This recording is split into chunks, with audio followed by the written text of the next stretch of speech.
Bom dia, governador. O senhor está Bom bem? dia. Tudo bem, Marcos? E você, como tem estado? Bem, Tudo bem, bem? obrigado. Estamos caminhando. O senhor teve uma vida pública rica, deputado estadual, presidente da Assembleia, secretário da Agricultura, vice-governador durante um bom período, governador, presidente do BRDE e agora quer ser senador. Por quê? Porque, Marcos, eu nunca deixei de fazer política, eu nunca deixei de ter uma atuação em favor da causa pública, em favor dos municípios, em favor do Estado do Paraná, em favor de tudo aquilo que é importante para o nosso Estado. Eu deixei de ter mandato eletivo, mas não deixei de ter uma ação política. E vejo que o mandato de senador, o cargo de senador, me dará condições de continuar trabalhando pelo Paraná. Até porque todos que a gente ouve se manifestar, eles dizem que os nossos senadores não estão correspondendo em sua atuação. E como eu, graças a Deus, tenho uma história de vida pública limpa, reta, correta. Então o senhor acha que a representatividade no Senado hoje não é boa? Exatamente, é o que o nosso povo paranaense está dizendo, é o que nós estamos percebendo, porque a maioria dos nossos senadores, eles estão lá cuidando de assuntos que não interessam diretamente ao Estado do Paraná. E você não vê eles defenderem uma causa paranista, você não vê eles defenderem uma causa específica do nosso Estado. E também porque os nossos pré-candidatos que se apresentam agora, a maioria deles estão em projetos também, que é ir para Brasília para defender ou o presidente, ou os filhos do presidente, para ficar defendendo a tese de acabar com o STF ou coisa parecida, mas nenhum deles está numa proposta concreta de atender aos interesses do povo paraná. Então, eu quero sim ser candidato a senador e quero ser eleito senador para trabalhar pelo Paraná, para lutar pelas obras de infraestrutura em nosso estado, para trabalhar para que seja finalmente definido um mar territorial correto aqui para o estado do Paraná, não esse que hoje nos retira de toda a política de distribuição de royalties de petróleo. Eu quero estar lá para defender que as nossas ferrovias brasileiras e paranaenses possam ser finalmente construídas no Paraná. E para isso eu vou lutar em busca de recursos, vou buscar cuidar da aprovação de projetos que cuide dos interesses do Paraná. E quando eu falo cuidar dos interesses do Paraná, veja o seguinte, nós não temos hoje, dentre os nossos 3 senadores, nenhum que se ocupe dos interesses municipalistas, nenhum que cuide dos nossos municípios, dos nossos vereadores. E eu tenho uma história de vida pública na Assembleia Legislativa, no governo do Paraná, onde sempre estive ao lado dos prefeitos, vereadores, vice-prefeitos, vice-prefeitas, vereadoras, lutando para que os municípios tivessem mais verbas e mais condições de atender a população. Desde que o Osmar Dias saiu do Senado Federal, nós não tivemos mais um senador que defenda o nosso cooperativismo, o nosso agronegócio.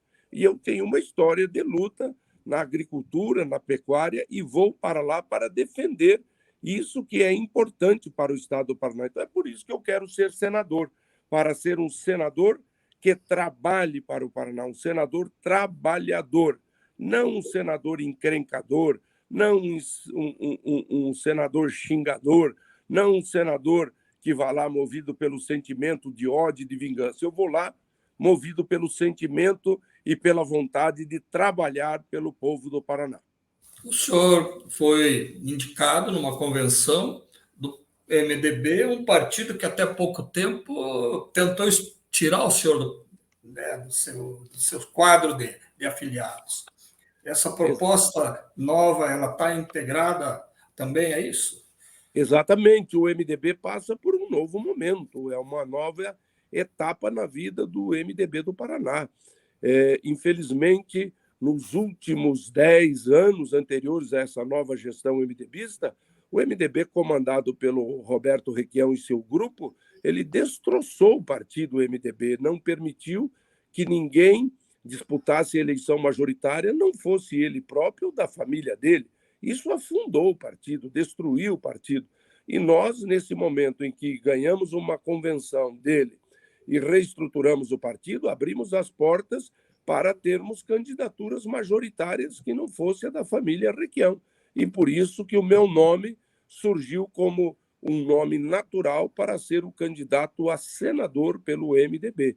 O MDB que decidiu, neste momento, através da executiva, dos coordenadores regionais, dos nossos deputados e prefeitos, que neste ano não lançaríamos candidato a governador, o MDB bateu o pé, firmou o pé, tem convicção firme e determinada de que teremos, sim, candidatura ao Senado. Tanto que, na convenção estadual do partido, eu venci uma disputa interna contra o Lucídio Rossetti, onde eu conquistei 87,4% dos votos dados pelos convencionais. Então, o MDB está determinado em ter um candidato a senador, em ter um senador representando o Estado do Paraná e dando força e vigor para o partido MDB e partidos aliados aqui no Paraná.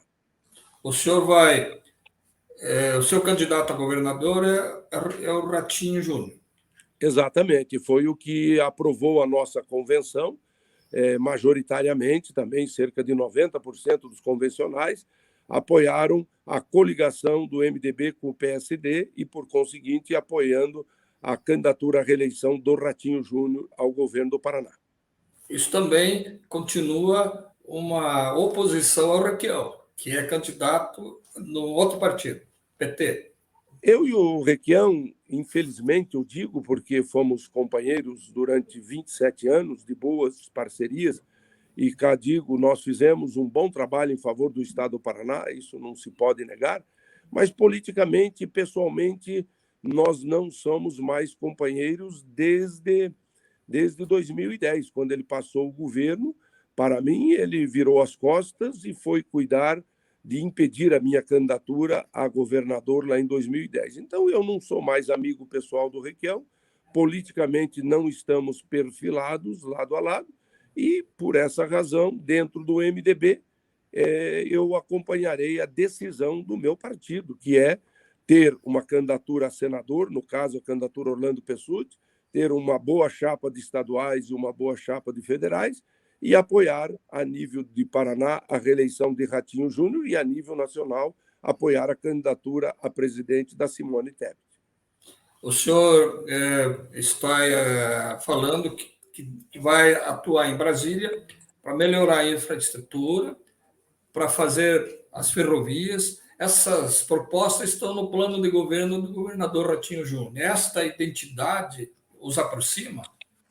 Olha, ela está na proposta de governo do Ratinho Júnior e, com toda certeza, isso nos anima a estar ao lado dele. Por exemplo, também a obra do engordamento da praia, que fazia parte de uma vontade nossa de fazer essa obra em 2010, não conseguimos licitar por conta dos embargos do Poder Judiciário e de entidades ambientais. A mesma coisa a ponte de Guaratuba, que nós colocamos o projeto como uma emenda na Constituição de 89, eu e o deputado Anibele colocamos a construção da ponte. Eu sempre lutei por isso e agora o governador Ratinho também luta por isso, assim como a construção daquela faixa de serviço, a nova rodovia entre Praia de Leste e Pontal do Sul. E as ferrovias, as rodovias, estão no plano de governo do governador Ratinho Júnior. Então, mais uma razão para eu estar ao lado dele. Agora, o governador, para executar essas obras, ele precisa ter um senador comprometido com isso. E eu tenho comprometimento, porque quando deputado estadual, ajudei a construir o primeiro trecho da Ferroeste, depois, como governador, lançamos o edital para o estudo de viabilidade técnica, econômica e ambiental, o EVTEA, para fazer o novo traçado da Ferrovia do Oeste, que agora foi refeito todo esse estudo. Então, a gente tem sintonia em muitas coisas. E, por exemplo, a duplicação de rodovias, a construção de novos trechos de rodovias federais, faz parte também do plano de governo do governador Ratinho Júnior e sei também da presidente Simone Tebet, do presidente Bolsonaro, do presidente Lula, do presidente Ciro. Então, eu vou para lá para ajudar aquele que for eleito, aquela que for eleita presidente da República, e vou para lá para ajudar o governador, porque, afinal de contas, eu sei onde procurar o dinheiro para essas obras. Da mesma forma que hoje nós estamos vendo construir a ponte sobre o Rio Paraná, a segunda ponte em Foz do Iguaçu, e isso é um trabalho, é uma obra que começou a sua discussão e a sua viabilização quando eu era conselheiro da Itaipu Binacional. E, felizmente, tudo deu certo. O presidente Michel Temer autorizou a construção desta ponte e agora o Bolsonaro e o Ratinho estão construindo. E estão fazendo isso com dinheiro de Itaipu. E com esse mesmo dinheiro de Itaipu é que nós pretendemos fazer muitas outras obras no Paraná, como, por exemplo, a duplicação de rodovias federais, as nossas BRs, que estão aí sem duplicação, como é o caso da 277, como é o caso da 476, como é o caso da 153, a 158, a 151, a 163, a 487, mesmo a 376, que ainda falta um trecho ali entre Paranavaí e Porto São José, lá no Rio Paraná. Então, são dezenas de obras que nós poderemos levar. Essas obras terão pedágio? Elas acabarão tendo pedágio, mas o pedágio não é o mal maior. O mal maior é a forma como se contrata o pedágio, né, o Marcos Batista? Você veja que daqui para Santa Catarina, Florianópolis, nós temos pedágio e ele custa muito barato, porque é um pedágio de conservação.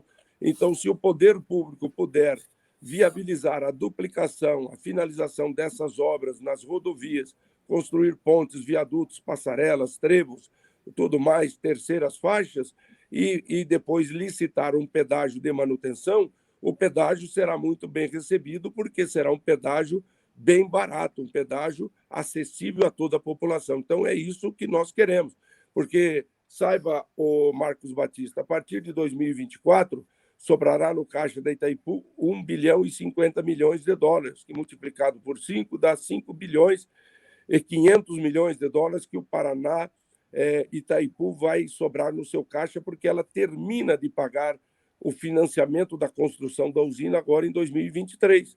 E nós vamos assistir esse dinheiro indo embora para Brasília, 5 bilhões e 500? Não.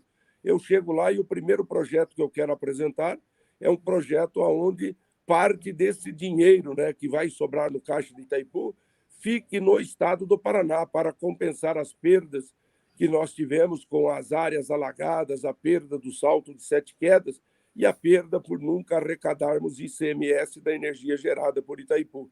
Se a gente pegar 40%, 50% desse dinheiro por ano, dá para duplicar, construir cerca de 200 quilômetros de estrada por ano, e em 10 anos teremos aí mais 2.000 quilômetros de estrada duplicada, usando parte do dinheiro de Itaipu, que é uma forma de indenizar o Paraná pelos prejuízos que já tivemos.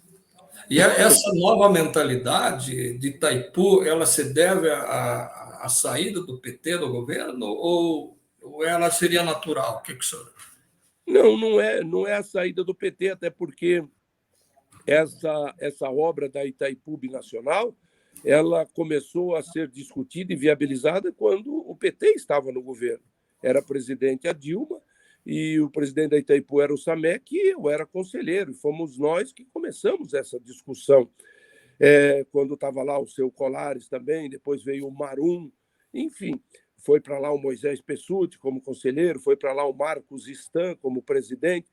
Então, tudo isso aconteceu, começou lá atrás, em 2013, 2014, a discussão de utilizar dinheiro da Itaipu para fazer obras de infraestrutura como a ponte de Foz do Iguaçu, como ampliação do aeroporto, como contorno de Foz do Iguaçu, como a melhoria na rodovia das Cataratas e como essa obra ali na BR-487. A Estrada do Boiadeiro também. A Estrada Boiadeira, nessa 487, que vem de Porto Camargo e Caraíma até o Moarama, e a construção também da ponte lá sobre o Rio Paraguai, entre Porto Martinho e Carmelo Peralta, aí já com a ajuda do conselheiro sul-mato-grossense, o Carlos Marum.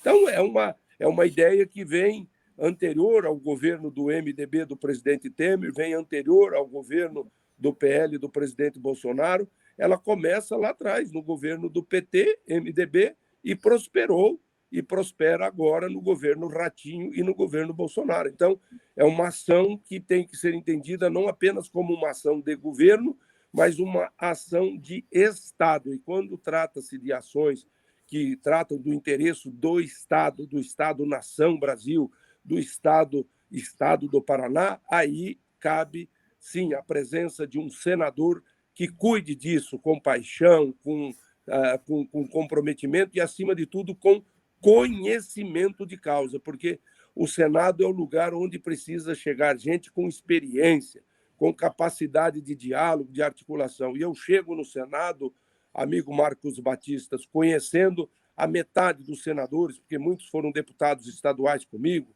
outros foram vice-governadores quando eu fui, outros foram senador quando eu fui governador, outros eram secretário de Agricultura, outros presidiam instituições financeiras de desenvolvimento, como eu presidi o Banco BRD. Então, eu chego lá e dos 81 senadores, a metade eu conheço, vou tratar pelo nome, vou conhecer, vou dialogar, e isso vai ajudar ao Orlando Pessutti, senador do Paraná, a aprovar projetos importantes para o Brasil, mas principalmente para o Paraná. Eu volto a dizer, eu quero ser um senador trabalhador. A minha história de vida como deputado, vice-governador, governador, sempre foi tida como um político que trabalha, um político que não enrola, um político que desata nós e que produz resultados que traz alegria, conforto e bem-estar para a população do Paraná. É isso que eu sempre fui como político e quero ser como senador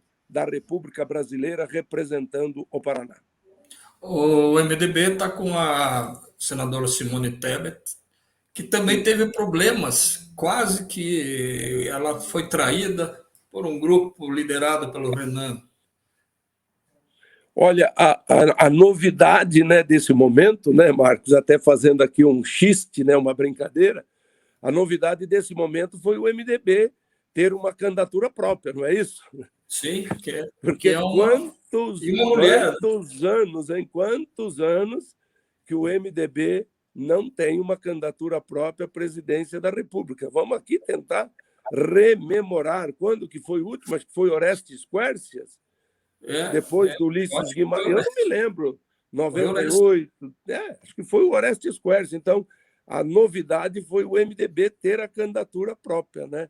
E Sim, porque o MDB apesar dos inimigos, né, internos. Exatamente. Por isso que eu vejo que a candidatura da Simone Tebet, nesse momento, é muito importante, porque ela tira o foco dessa radicalização de extrema-direita com essa radicalização de extrema-esquerda. Né? Ela vai por um caminho, como ela chama, de centro democrático, onde as pessoas dialogam, onde as pessoas discutem, onde as pessoas respeitam a opinião do outro. Né? Não é nessa briga fraticida que está hoje a extrema-esquerda do Lula com a extrema-direita do Bolsonaro.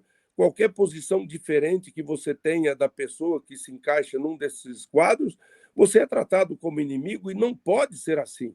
Dentro de um país que tem a democracia como seu princípio maior de ação política, você tem que ter a liberdade de apresentar suas ideias, suas propostas, e o adversário tem que respeitar isso.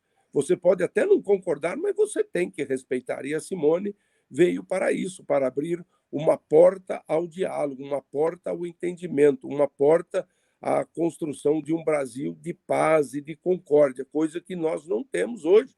São as pessoas se agredindo na rua, são as pessoas se matando, como aconteceu lá em Foz do Iguaçu, onde um bolsonarista descontente com a festa de um lulista foi lá e atirou e matou a pessoa que celebrava o seu aniversário. Isso não pode continuar acontecendo. Então, a Simone Tebet representa a maioria do MDB, que quer e quis e quer a candidatura própria, e os demais são dissidentes, a gente tem que respeitar a opinião deles, mas nós vamos levar adiante aí o trabalho com a Simone Tebet. Bom, obrigado pela sua entrevista, obrigado pela destinação de parte do seu tempo ao JBA Notícias e Desejamos que o senhor tenha sucesso em sua caminhada política, em sua nova empreitada. Olha, Marcos, eu agradeço a você. Você é um amigo que acompanha como jornalista, né, o meu trabalho já há praticamente 40 anos, porque o primeiro mandato que eu tive foi em 83, portanto, há 39 anos atrás. Você acompanhou toda essa nossa trajetória. E eu confesso a você, sim, a gente fica um pouco apreensivo, porque quando saem as pesquisas, eu estou lá em terceiro ou quarto lugar. Mas isso não me assusta, porque nós temos diversas eleições no Brasil e no Paraná em que alguém que começou com 0%, 1%, terminou vitorioso. Basta ver aqui apenas o exemplo da última eleição no Paraná para o Senado, onde o Beto Richa e o Requião eram imbatíveis para o Senado, e a hora que abriram as urnas e que os votos foram somados, estavam eleitos o Flávio Arnes e o Oriovisto. 2002 também, para a gente ir um pouquinho lá atrás, o Osmar estava imbatível, o segundo era o Paulo Pimentel. Aí começou uma encrenca entre o Pimentel e o Tony Garcia, e o Flávio Arnes passou e se elegeu senador. É o que eu espero. Eu vejo que as pessoas sempre dizem para mim, olha, o Álvaro Dias é boa pessoa, é tudo isso, já fez, mas já votei 4 vezes para ele, senador, não vou votar mais. E isso E é o Sérgio 60, Moro? E o Sérgio 60, Moro? o Sérgio Moro, hoje ele tem o ódio da turma do Lula e tem o ódio da turma do Bolsonaro. Então, significa que ele não representa mais aquela unanimidade, ele já não é aquela estrela que brilhava com tanto brilho no passado. Durante a campanha, as feridas abertas e que estão ali encobertas da vida do Sérgio Moro vão aparecer, e o povo vai fazer a opção por um caminho diferente. Então, você pode ter certeza que nós vamos crescer durante a disputa, e eu sempre digo às pessoas, eu preciso chegar em primeiro lugar no dia 2 de outubro, às 5 horas da tarde, com apenas um voto de vantagem sobre o segundo colocado, é o que eu preciso no dia 2 de outubro. Então, eu vou fazer o meu trabalho, é uma campanha muito complexa, muito difícil, o governador tem um candidato junto com o presidente da República, tem o Álvaro e tem o Moro, que são fortes, mas nada impede que a força do povo do Paraná, a força do povo que conhece Orlando Pessutti enquanto homem público trabalhador, que este povo se levante e coloque Orlando Pessutti como senador da República do Paraná no dia 2 de outubro. Obrigado e um abraço. Um abraço, bom dia, boa tarde, boa noite, conforme a ocasião, como diria no passado os tradicionais políticos.